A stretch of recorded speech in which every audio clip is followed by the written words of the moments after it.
Welcome to my first really official meeting as chair of the Delta Protection Advisory Commission, or committee, sorry, committee. I'm really happy that we have so many folks join us. We have a pretty light agenda today, but that's okay. I'm really glad that you are all here.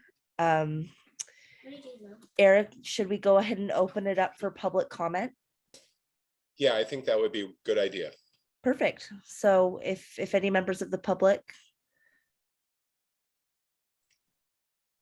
And again, as a reminder, this is for providing public comment on items not on the agenda. Yes, on items not on the agenda. So people can show their little Zoom hands. Or, sure. Okay, it doesn't look like there's any public comment, Madam Chair. Okay, great. So because there's no public comment, we can go ahead and move forward to agenda item 3, which is receiving an update on the Delta Drought Response Pilot Program.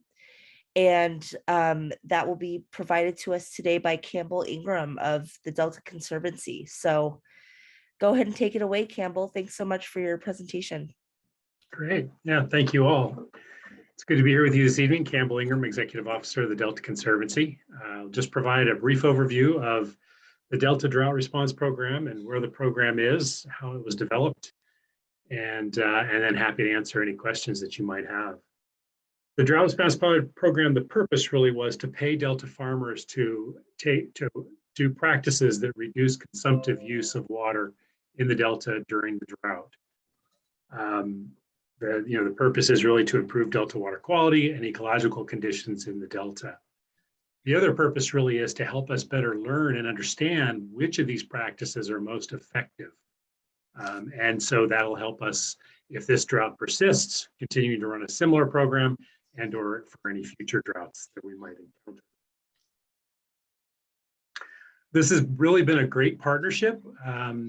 The Department of Water Resources is funding the program to the tune of $10 million. The Delta Watermaster and DWR worked extensively with the 3 Delta water agencies and many farmers in the Delta to try to tailor this program to be responsive to their issues, their concerns, their information needs. And they ultimately developed the program and set a price point of $900 per enrolled acre to incentivize practices. So the response to the program has been really fantastic, overwhelming even. And since we opened the program on January 19th, since then we've received 85 proposals.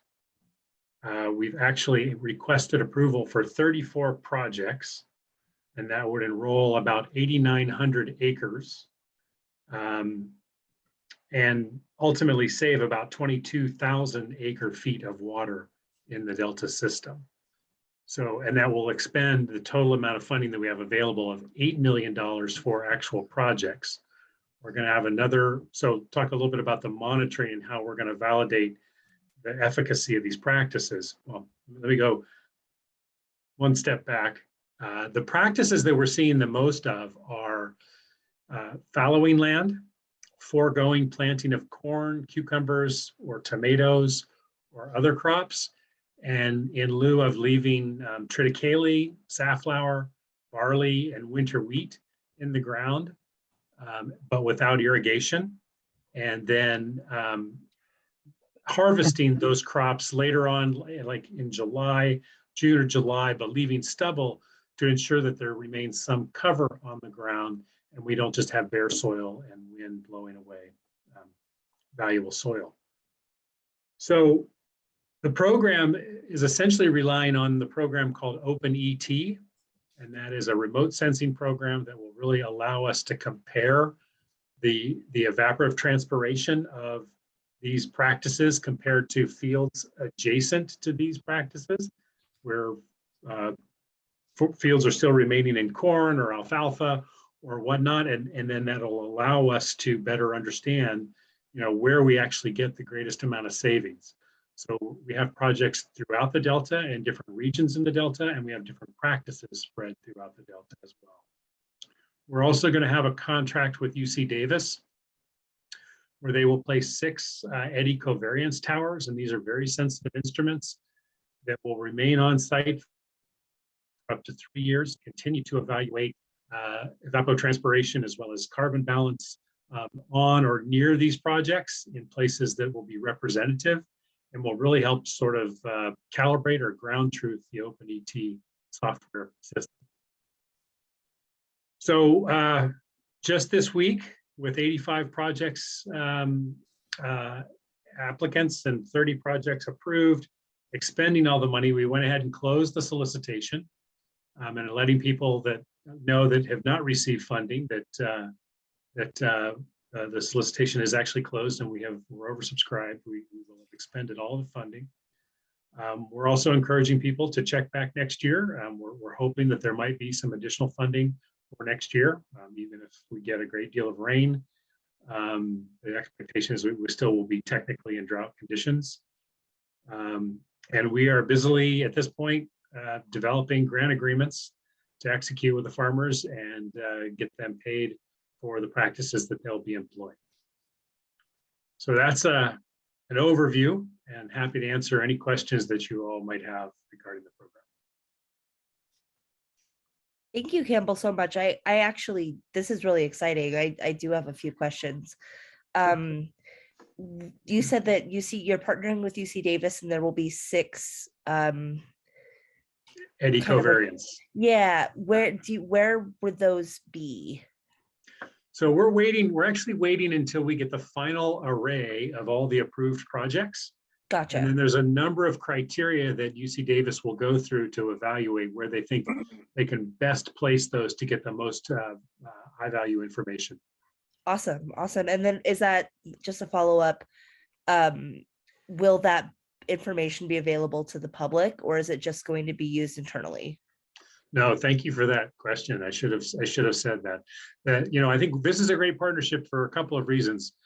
The state needs this information and the farmers need this information. Totally. And the state's offering a competitive price to help get the information. So the expectation is that it'll all be completely open, transparent data. Everyone will have access to the data. And then we will sum up the program in the end with a report that summarizes all the findings and make it widely available. And Tom Zuckerman likes to remind me, make sure that we figure out how to make it persist, because there was a program similar to this in the early 90s where most of the institutional understanding and knowledge is no longer exists. So we want to make sure that hopefully we learn a lot, we learn how to more effectively manage in drought, and then we keep that information well into the future. Awesome. Thank you so much. I'm so excited for that. I see Russ had a hand up. Yeah, so Campbell, I'm actually pretty, just so folks are aware in terms of transparency, I was pretty actively participating in the formulation of this through the Delta Waters Masters office as well. My question is, there's a couple of the 85 proposals, those that didn't make it, what were the common reasons they didn't make it, just as information if we have to outreach for the next year if there's funding available? Sure. So a variety of, as you can imagine, a couple of things. Some people just proposed projects that simply weren't eligible. We were looking for at least 100 acres of contiguous land, no more than 500 acres of contiguous land, so that we could actually get a reasonable signal and know whether or not the practice is actually viable. So that was one issue. Second issue was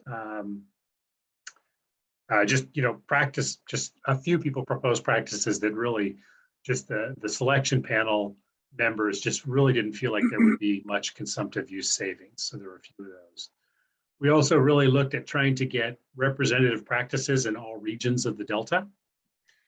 We had similar practices in the South, Central, and North Delta, so spread around so we could really evaluate the efficacy of those in those different regions. And then lastly, it was really first come, first serve. So we tried to move through and evaluate across those criteria but until we spent the money going from the first application up till the last application we received. Thanks. The other question I have with regards to the 6 eddy covariant stations, there are other stations that are out there collecting data or have been collecting data. I would imagine you'd want to have that data to also compare as you relate it to the crop type you're interested in or comparing through the pilot program. Yeah, absolutely. We've been working with UC Davis to come up with the scope of work for that agreement. And that's not something that I think has come up. So I'm going to make a note to, and I know we've had some discussions about that, but I think most of the people that are hosting those sites would be happy to share data, and those are just additional data points that would be valuable. So, Yeah, we have 2 covariant stations on Bolden, for example. One is in a cornfield and one is in an alfalfa field. And why that's important, folks, is because we need to get spatial data of similar crops in different locations.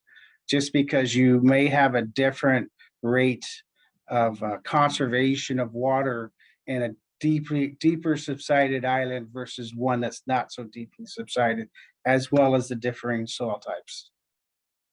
So thanks, Campbell. Eddie, you've got a question? Yeah, Campbell, thank you very much for bringing this issue to the forefront. It's more of a comment, just to let you know that Boating and Waterways is working with NASA and the Water Master's Office to endeavor a scope of work to look at perhaps, hopefully, ultimately, best management practices, but looking at the ET of aquatic vegetation in the Delta.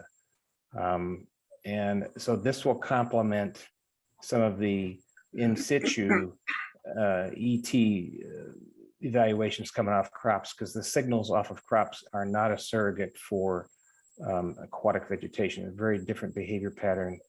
So we're going to be partnering with the USDA and Riverside using gas exchange technology in the Delta with the Water Master's Office. I'm trying to get that off the ground.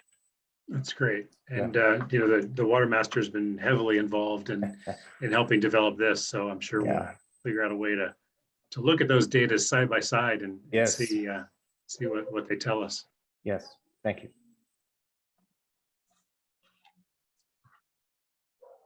Gilbert? Well, thanks, Campbell.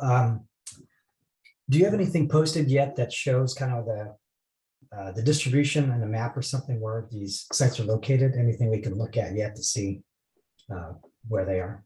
Not yet. So we're working on it.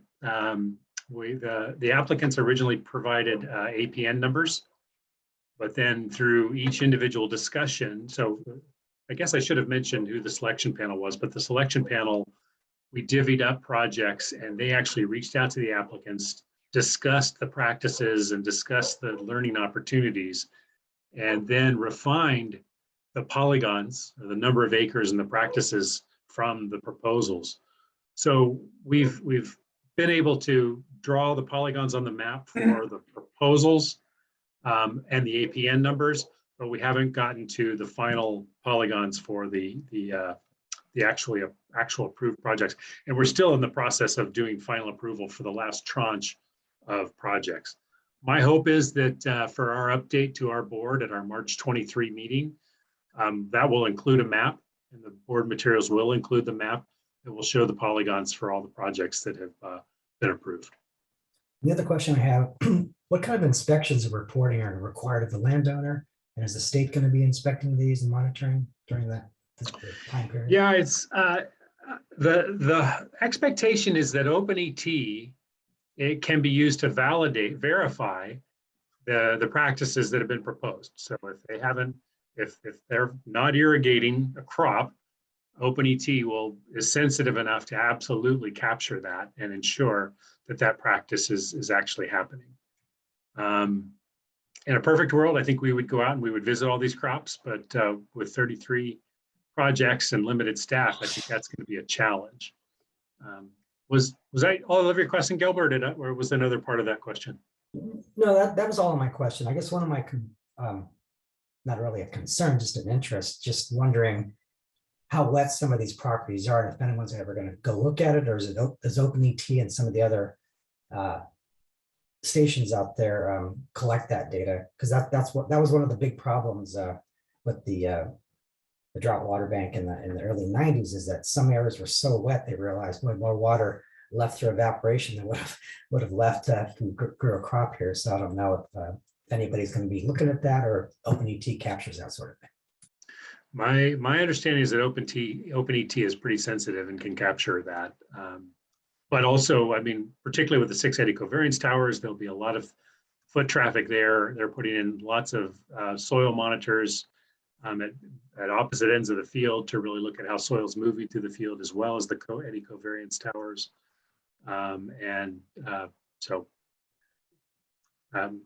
We're trying to design a system that really gets to the question of is what we're paying for working, and of value.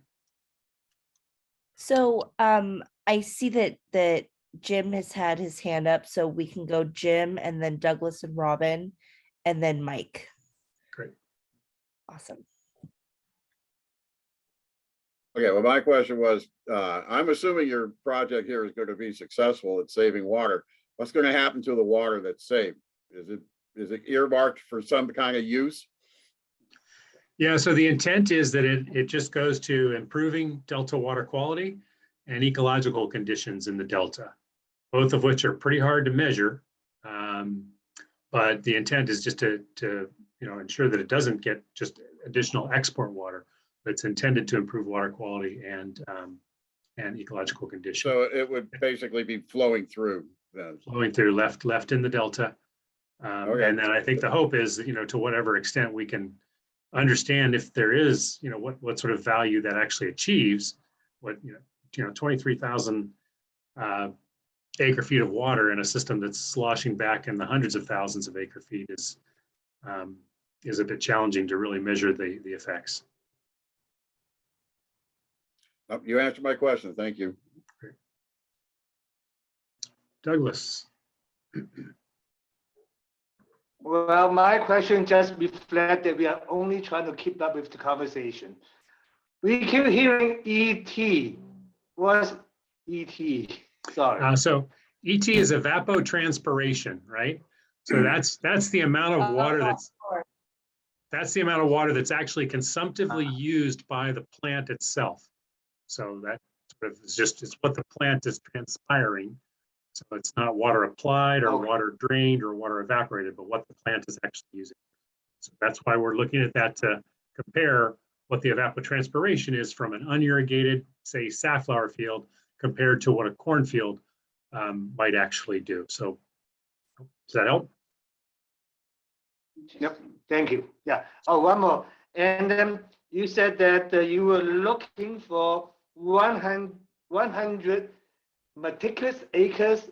There's an M word that before acres. I couldn't catch it. Just contiguous. Yeah, we just want the acres to all be together and not be like 5 or 6, 20 acre plots all around, but all be together. Okay. Gotcha. Okay, I'm learning. Thank you. Sorry.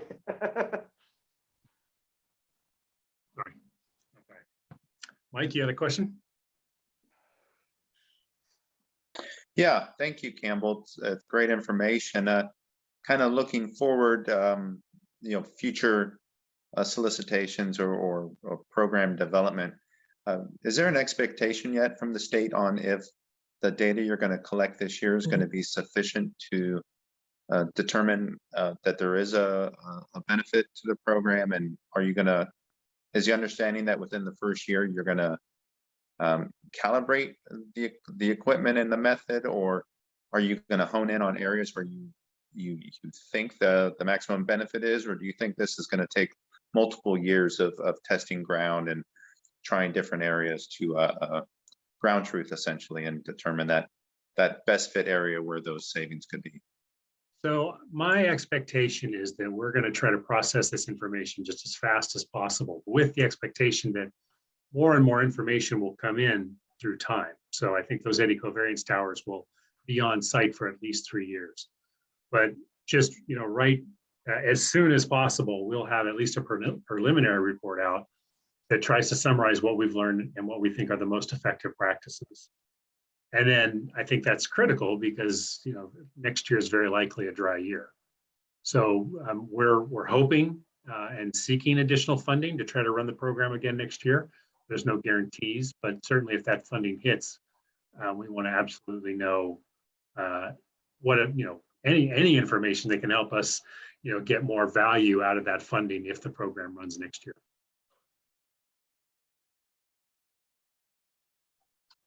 Eric?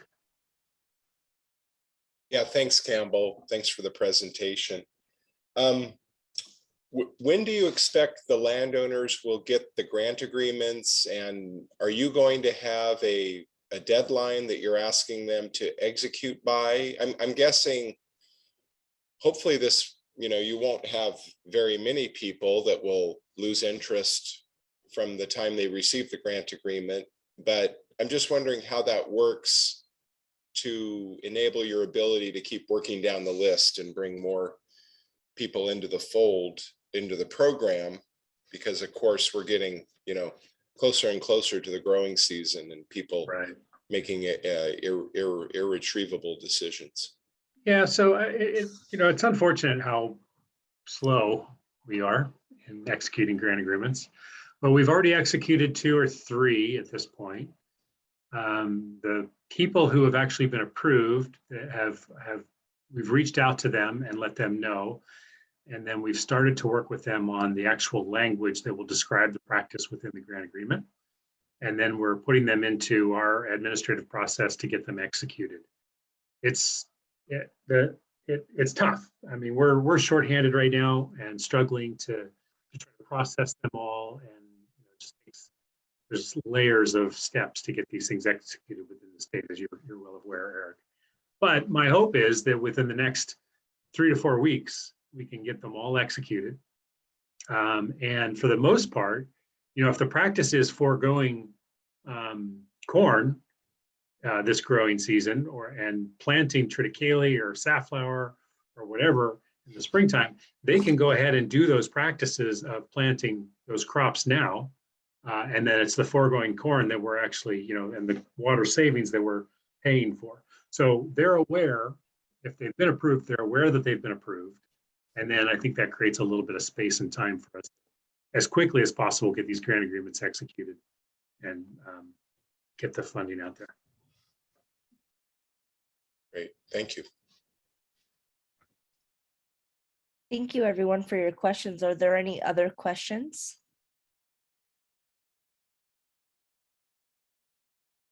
Okay, awesome. Campbell, thank you so much. We really appreciate everything. I'm looking forward to hearing more about this, and yeah, just a great program. Really, really excited for it. So yeah, thank you all. We were just glad that we were able to kind of step in and help be the vehicle to actually run the solicitation. I do think it is a great partnership. I've talked to more Delta farmers in the last 2 months than I have probably in the last 11 years. wow. And I have to tell you, without exception, it's just been a great experience really working with them, better understanding their practices, and it's been a very positive experience. I think we're going to learn a lot. So thank you all. Have a good night.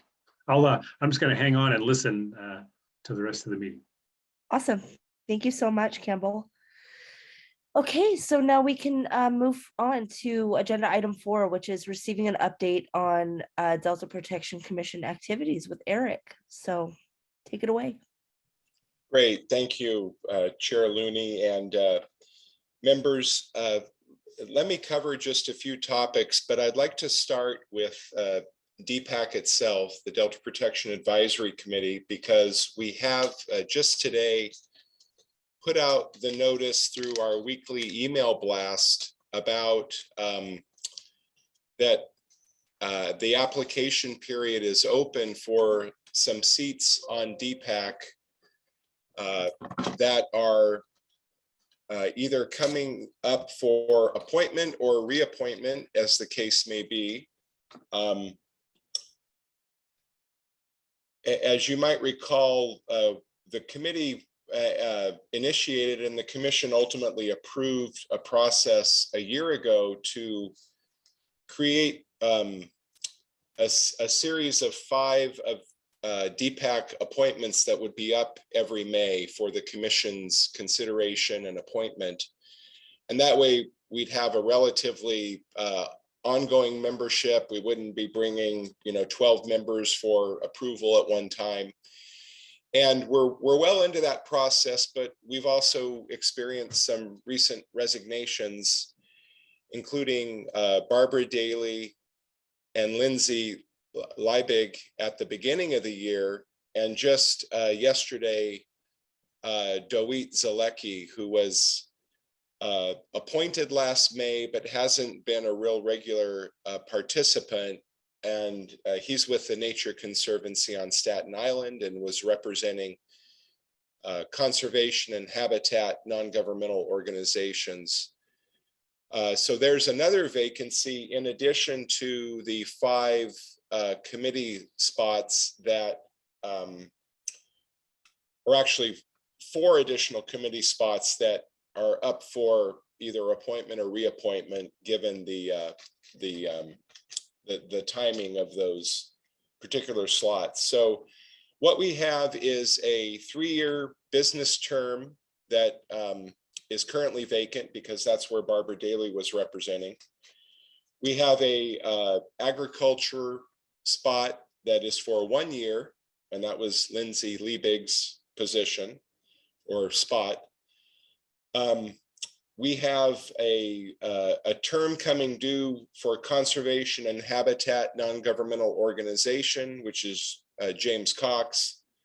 And then we have a 2-year, that's for a 3-year term. And then we have a 2-year slot in that same category, created by the recent resignation of Doit Zalecki.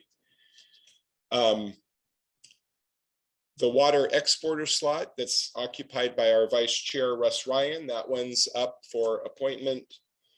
The flood entity slot represented by Chris Elias is up for appointment. And then the general public seat that has been occupied by Mark Pruner, and Mark announced that he would not be re-upping in May, so that's going to be an open spot. Those other seats that are currently filled, Douglas, Russ, Chris, please feel free to apply. In fact, please apply in some cases, because we will we'll have a hard time finding another water exporter that's not Russ, and certainly that would we wouldn't find anyone as awesome as Russ. So if you didn't pay attention to that, let me know. I'll try to follow up individually with the 3 that I just mentioned, just to make sure that they have the current application form. And if you're currently a member of DPAC, you probably don't need to write volumes in answering the questions, but if you can put a little bit of information in there. Our commission members do review those. I do go over them with 2 of our commission members that will act as kind of a subcommittee to make recommendations to the full commission. The applications are due on April 22nd. I've already received one, so they're already starting to come in the door. But April 22nd is the cutoff date we've announced for those. So that's what I wanted to mention about DPAC. And again, those appointments will come at the commission meeting in May, but at the commission meeting in 2 weeks and 2 days on March 17th, I will be bringing a recommendation for appointing Aaron Chappelle to the advisory committee representing California Department of Fish and Wildlife. So that's one thing I wanted to cover was DPAC. The other was specific to the commission meeting on March 17th. And I just wanted to give you a sense of what I think is going to be on the agenda. And I'm only a little vague because I haven't yet cleared this with our chair and our vice chair.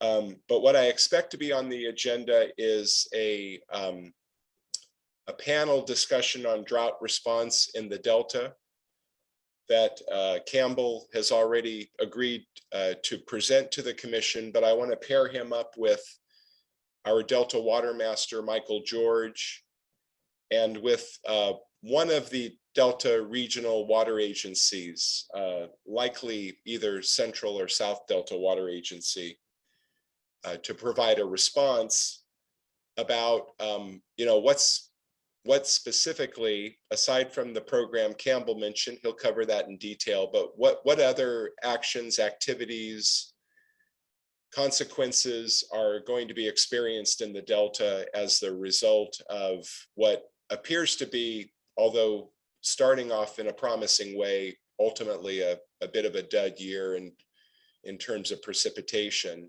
And so that will be on the agenda. I'm going to ask the commission to form a screening committee for the executive director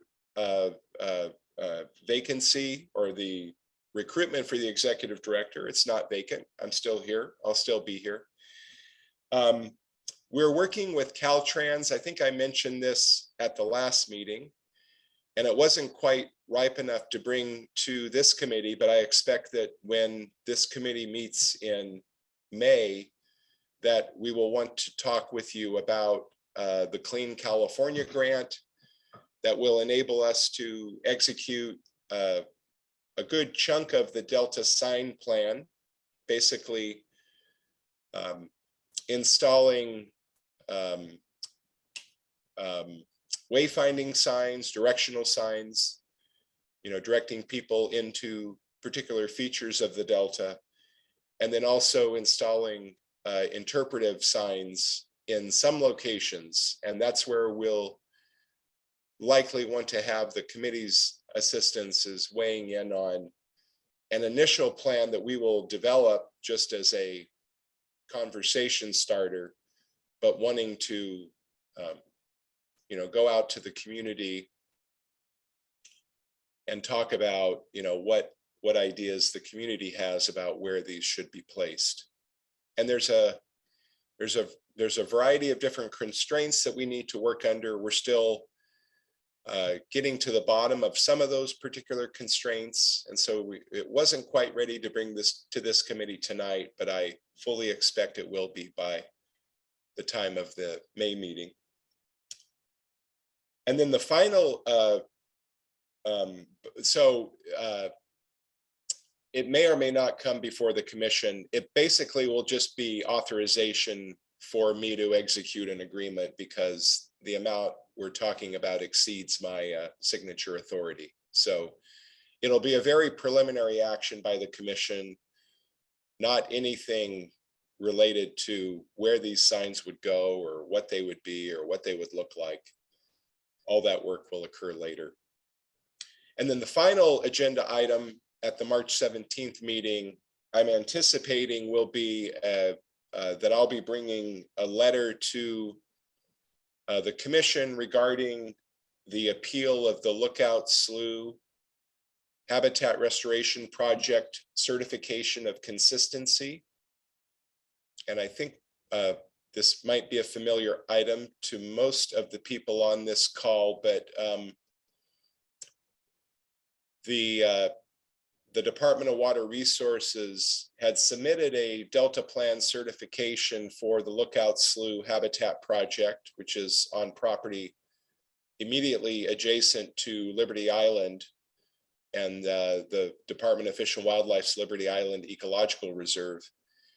And that went before, that was submitted back in maybe about this time or a little later last year. It was appealed.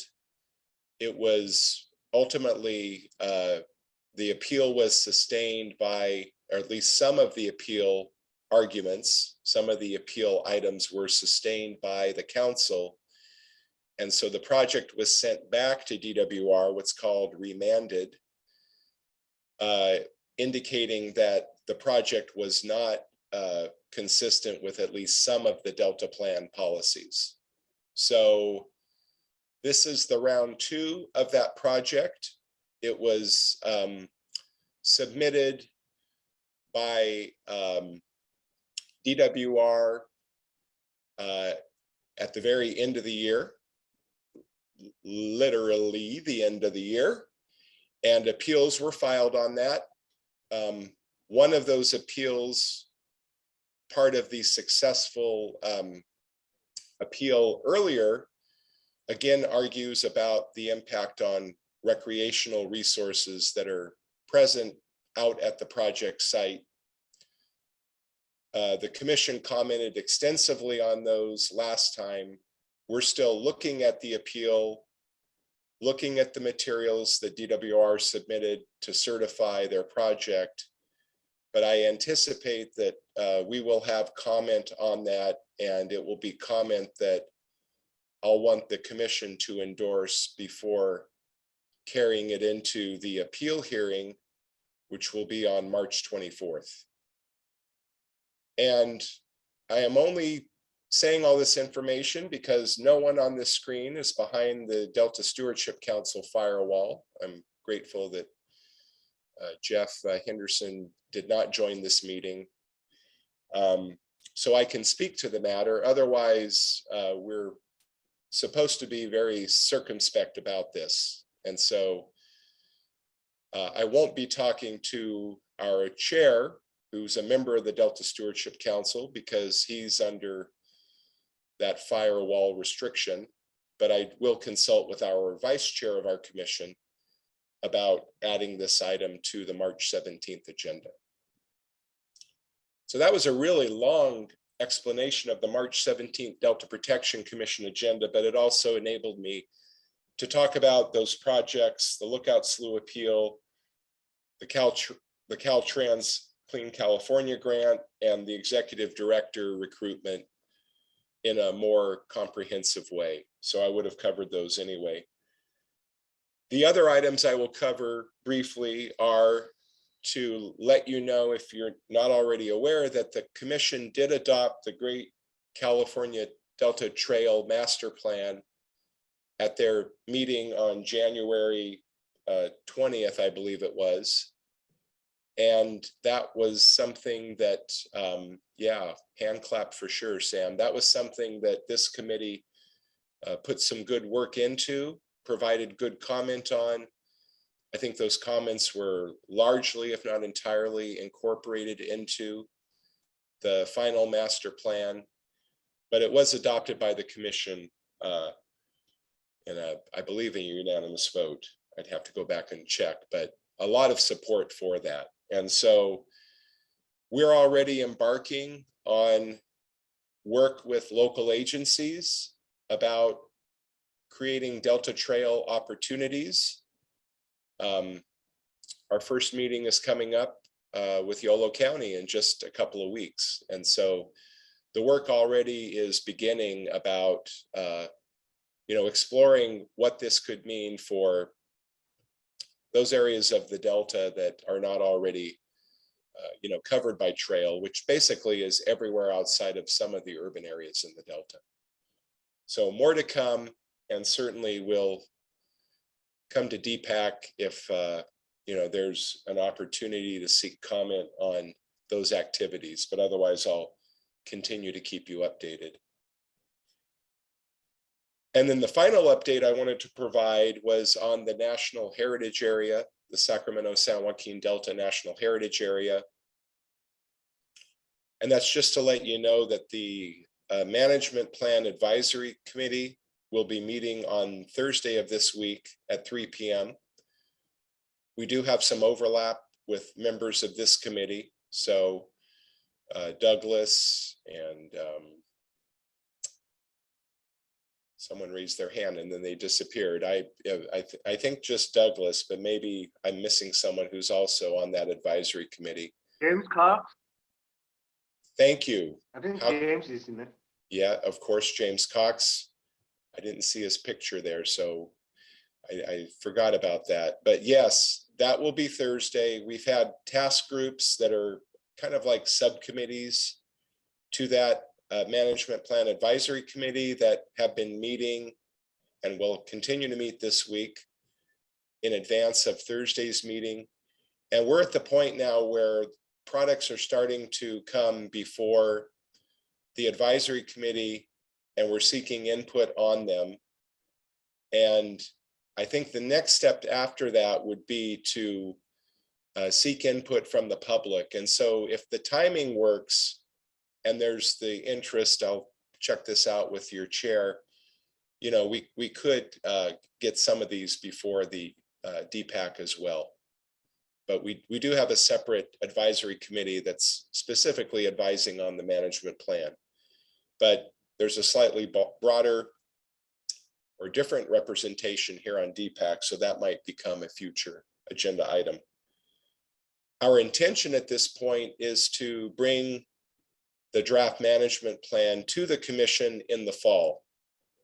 And I don't know if that's, I guess that means the September meeting, right? Because the November meeting would be, no, the November meeting would still technically be the fall as well. So one of those two, but I'm hoping that we can get it completed, acted on by the commission by the end of the calendar year. And then, of course, once the commission adopts it, it goes to the Secretary of Interior for the Secretary's review and approval. But I don't suspect that we'd have a lot of challenge clearing the Department of Interior, because we're working very closely with our Park Service counterparts to make sure that we're putting this together in good shape. So that's a little bit about the National Heritage Area. And I think that those are the main topics that I wanted to cover based on our current staff activities. I do want to announce, because it was mentioned in a previous DPAC meeting, that we had put in this application for funding, federal funding, to improve broadband service in Ileton and other parts of the Delta. And unfortunately, we did learn very recently that that grant was not awarded.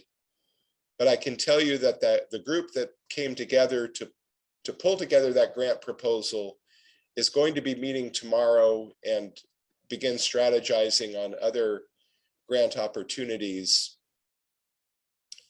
And there certainly will be other grant opportunities, perhaps starting at the state level, which probably will be a better potential outcome applying there than at the federal level. But more to come, a slight setback, no input on whether there were any problems with the grant, but it was worth noting that the entity making the awards made a smaller number of larger awards, mostly in the $30 to $35 million range. And the request that was coming from the group centered around Ileton was, I think, more in the $4 million range.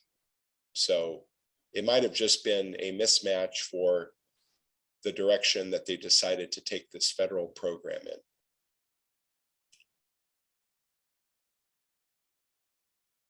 I think that's all I had to report, Madam Chair, unless there are any questions about any of those items or about anything else that we're doing at the commission or that we're not doing and should be doing. I like hearing those as well. Does anybody have any questions for Eric? Douglas or Robin?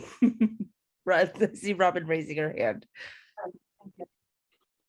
Eric, this is a little off topic, but is there any chance the Department of Interior would agree to a change in the name, Sacramento, San Joaquin, Delta? I've spoken with numerous people, and I also feel very strongly that California Delta would be so much better in terms of attracting tourism and, well, everything that the National Heritage Area wants to do. But I know it's a done deal. Or, I beg your pardon? It is California Delta. Well, but it's no, it's written as a Sacramento San Joaquin Delta. Yeah, Is it's that something the advisory?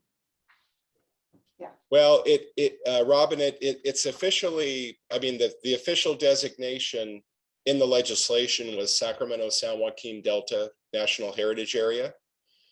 Mhm. I mean, we will be known that way on the, any of the federal collateral that's developed on the NHA program. It's an intriguing thought to use a slightly different moniker, kind of a DBA, if you will, that we would use in our efforts. I will tell you this question of California Delta versus Sacramento San Joaquin Delta. We went through that on the branding effort for the Delta, and we put out a survey, and we don't know exactly who responded. We know some people stuffed the ballot box. They'll remain nameless, but we did have an online survey, and there were certainly supporters of California Delta, but the heavy majority was in favor of Sacramento San Joaquin Delta because, those are the rivers. And yet I fully understand the desire to promote and brand around California Delta. And I think it probably both can be done without really confusing matters too much. Although California Delta is a little close to the Gulf of California Delta, which is also, not as well known in Northern California, but certainly is, as you get closer to Southern California, that has more resonance. So it might be possible to figure out a way to kind of incorporate both, but officially in the legislation, we're known as the Sacramento San Joaquin Delta. And we definitely don't want to call ourselves the Delta National Heritage Area outside of California, because those people in Mississippi get really peeved. That's right. I personally really like the San Francisco Bay Delta, right on the coattails of the San Francisco Bay. But anyway, it's already legislated. I hear you, and you've done screenings and whatnot. But, I think it's worth figuring out how to embrace both terms, as long as it's not creating confusion with people. I say, why not? I mean, I like California Delta a lot. It just, if you don't know where the Delta is already, it doesn't really have a resonance. So at least Sacramento, well, anyway, we could have a healthy debate on this, but. Yeah.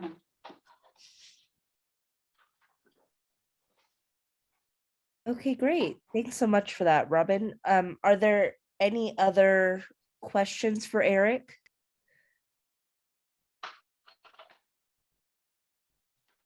Okay, great. Eric, thank you so much for your update on the commission's doings since our last meeting. So with that, we can go ahead and move on to agenda item 5, which is any member announcements. So are there any member announcements? I know that I have one, but I'd rather some other people go first if there are any. Ed, go ahead. I go. I just want to share with everybody that the Locke Foundation, along with 2 other Chinese American organizations, we petitioned to name a newly built trail between Lotus and Coloma, the Marshall Gold Discovery. We name it in the Chinese name Gamsam Trail, meaning Gold Mountain Trail. So this is the first Chinese name ever adopted under the jurisdiction of the state park. So we are pretty happy about it, and just share with everybody. That's awesome. That's such good news. Douglas, thank you so much for sharing.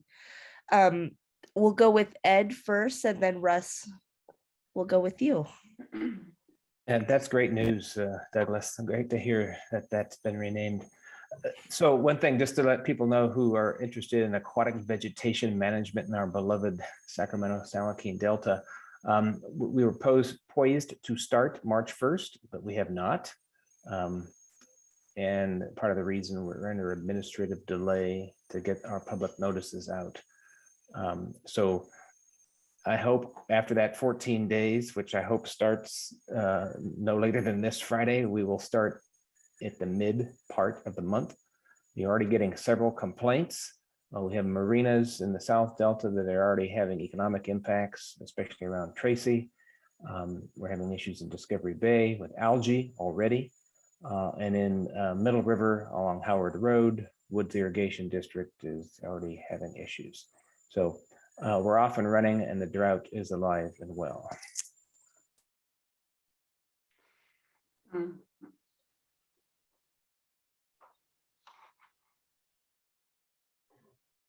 Hey, my turn, Mariah. Yeah, go ahead, Russ. Okay. Thank you so much, Ed. Yeah, thanks, Ed. I want to make an announcement that Metropolitan received a CDFW grant.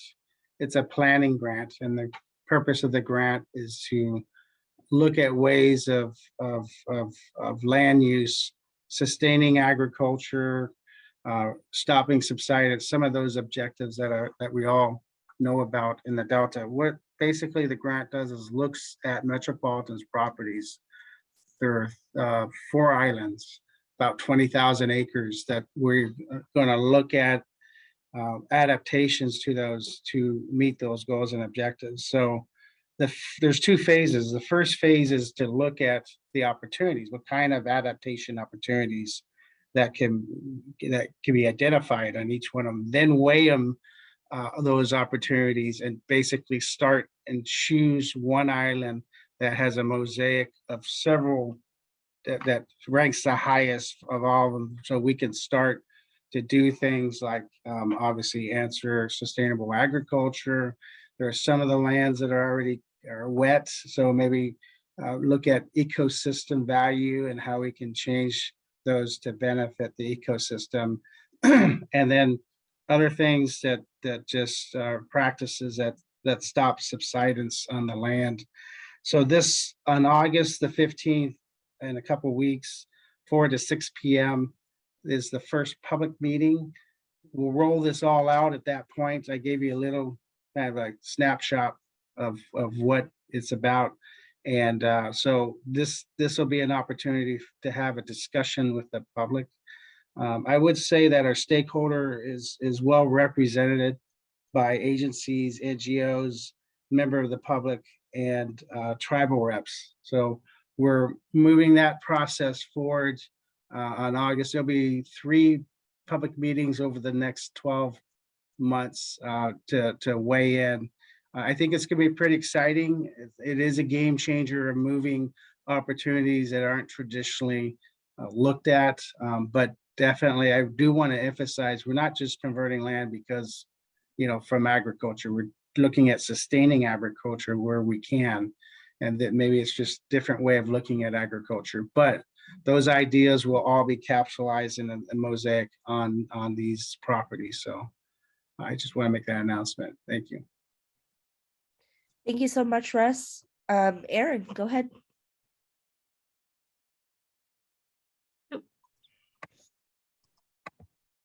Sorry, my computer's being a little funky today. If it's okay, I just wanted to give a quick law enforcement update that I thought might be of interest to the group. The law enforcement division is currently going through a reorganization process to kind of realign the boundaries of their districts. The realignment will help streamline enforcement in the Delta area, so we're excited about that. We'll just have one district instead of multiple districts covering the same area or parts of the area. We'll also be getting a new 20-foot boat that will be specific for Delta activities, which is much more technologically advanced than our current vessels. So they're very excited about that. And we'll now have 2 officers in Stockton. One will be primarily on the boat for most of their shifts. So this has been vacant for a while. So we're looking forward to having a little more capacity. Awesome, Erin. Thank you so much. Mhm. Is there anyone else with an update? Okay, cool. As a lot of you know, Restore the Delta has been focused a lot on harmful algal blooms the past few years. And especially as we go into this year with the drought, we hired in November a Delta science coordinator who will be kind of spearheading our HABs program, and really, really exciting. We have received a few grants actually that have allowed us to hire 11 interns to work on our harmful algal blooms program and our water quality testing program. So we're going to be able to buy the equipment necessary, the testing kits, to continue our work with Region 5 of the water boards and the scientists there, as well as some of the folks at San Francisco Baykeeper. So we're going to start testing. We're doing some preliminary testing as soon as the test kits get here.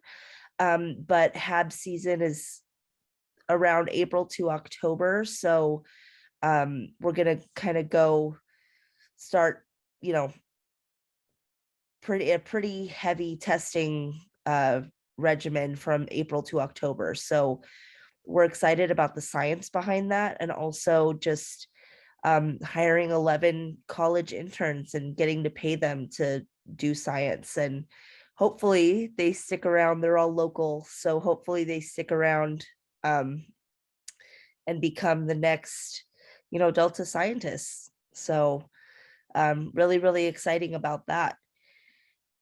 And that's all that I have. Is there anybody else with anything before we adjourn?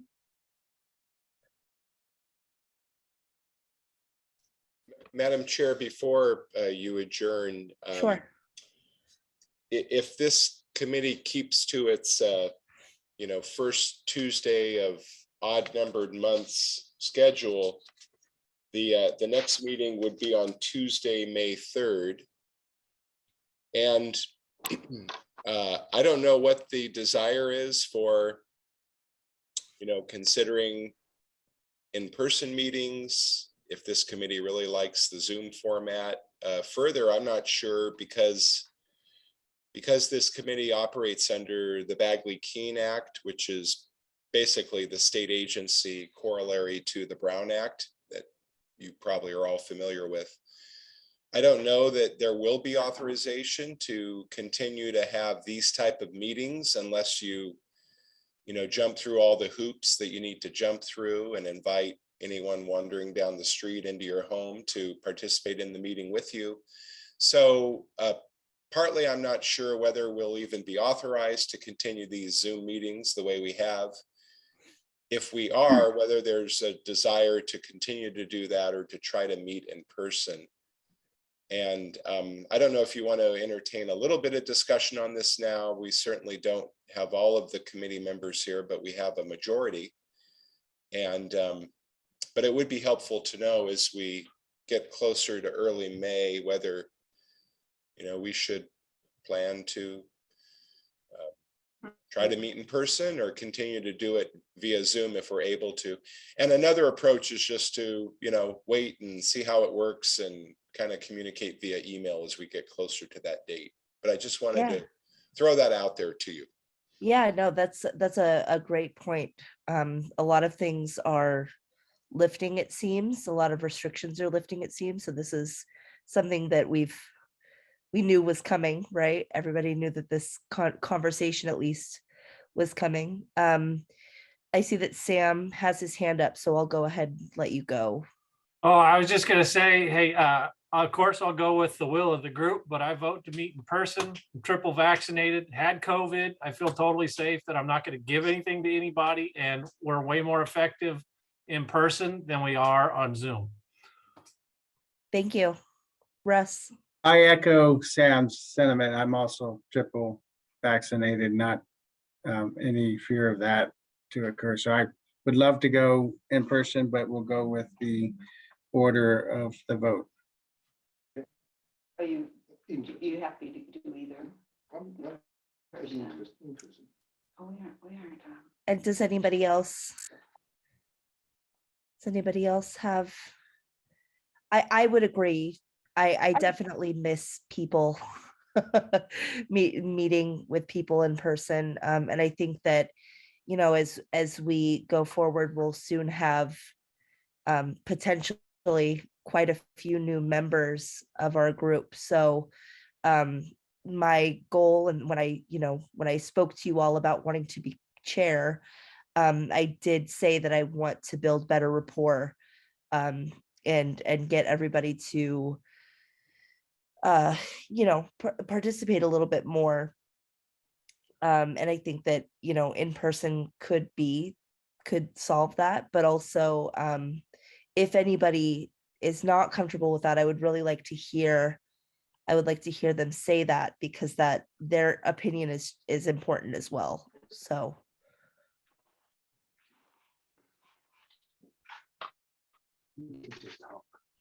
Yeah, I mean, if it So, helps, Maria, I would just say, Yeah, no, go ahead, Robin.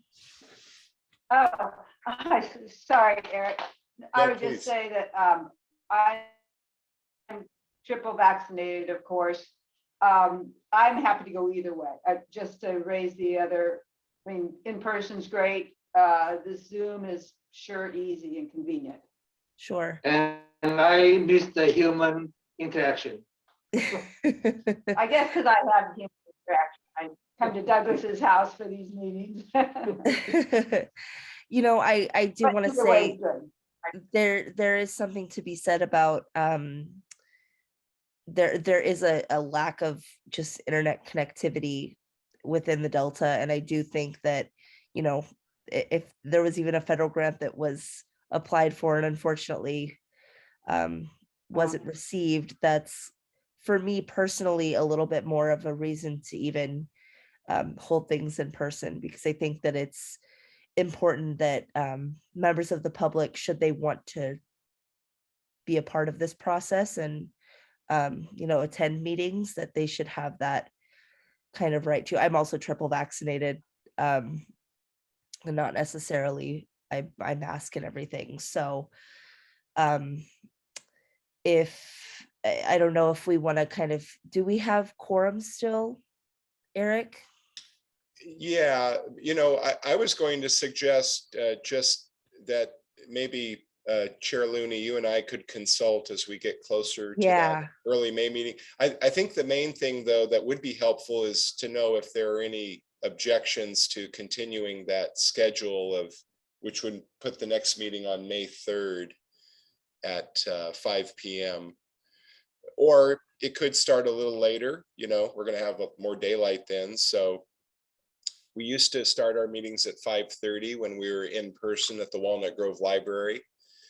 And that seemed to be appreciated rather than 5 o'clock. But to me, what makes sense is just to see how things unfold over the next month and a half. And then that I can confer with the chair as we're, several weeks out, or maybe even in early April, about whether we should try to do this in person. I have a feeling by early April, we're probably going to know whether this is becoming more widespread. I would agree. I would agree with that. That's what I was definitely going to say that. And we also just want to follow all protocols that are, that may or may not be a thing at the beginning of May.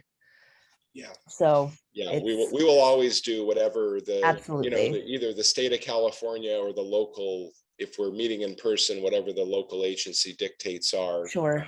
We'll always be consistent with those, because we can't not do that. But yeah, of course. I have a feeling that it's going to be pretty open by then, and it's just more a question of, we bring people from all over the Delta, so anytime you select a single location, it's going to be disadvantageous to some. Sure. And yet the comments made earlier were pretty compelling too, about, the value of meeting in person and getting reacquainted with each other as real life human beings, and not,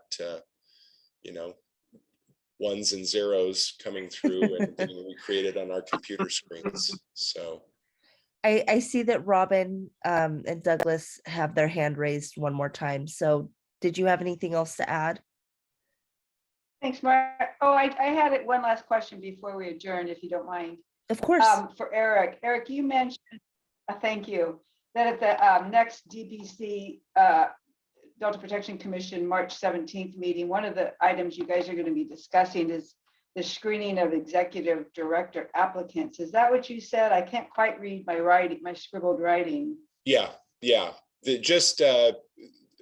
What I'm recommending is that the commission form a committee of, however many members, maybe, a handful, that will do the initial screening of the applications that are submitted for the executive director position. And then they will be the group that will winnow down those initial applicants into proposed candidates to then interview in a closed session. And when I say interview, I mean all 15 commission members around the table conducting the interview. Certainly one of the more unique interviews I've ever been through, job interview. But yeah. Is that right? Oh my. May I ask, is there any place for the public, how I wrote you, and some of us have discussed it, the executive director is so vital to everything we do here in the Delta. Is there any place for the public to, I don't know, read about the applicants or the winnowed down list of applicants after the screening? Yeah, I'm sorry. I just can't keep myself from looking ghost-like here with this light. It's a good question, Robin, and it's something I want to queue up for the commission. I don't know. I'm trying to find models of that, and I've even had that question from the commission staff, which I think is a valid question. And I'm just trying to find models because I'm at a bit of a loss for what that might look like or how that might work. It seems like a delicate situation. Yeah, you're hard to replace, Eric. Well, that's kind of you to say, and yet there will be a good replacement, I have no doubt. But yeah, it's I'm going to talk with I'm working with two of our commission members, Don Natoli, our chair, and Brian Bush, who's the representative from the State Lands Commission. And I'll pose it to them.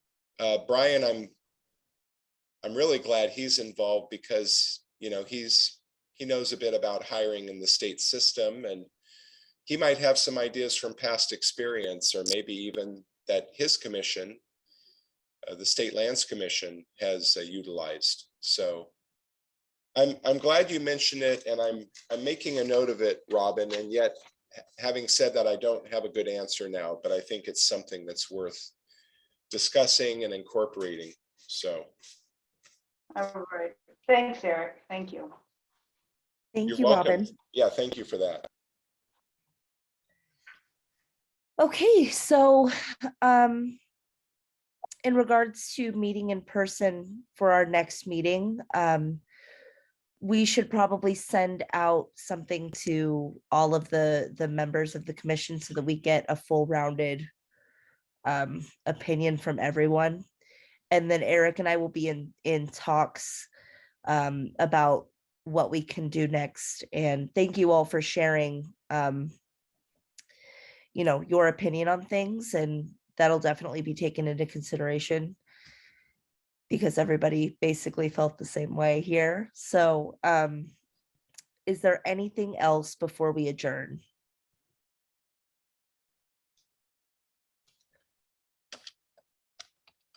Okay, well, with that, I guess we will go ahead and adjourn at 6:16. Thanks, Thank you all. everybody. Thanks, Thank everybody. you. Thank you. Good night.